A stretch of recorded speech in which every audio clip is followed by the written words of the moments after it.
The color of burnt oil is, I think, what we see here, and possibly on there. So let's see what happens if we toast this on the cold water.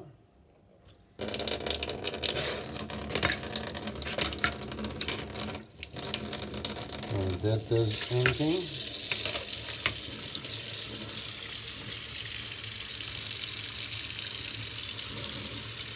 So cold water, I should say.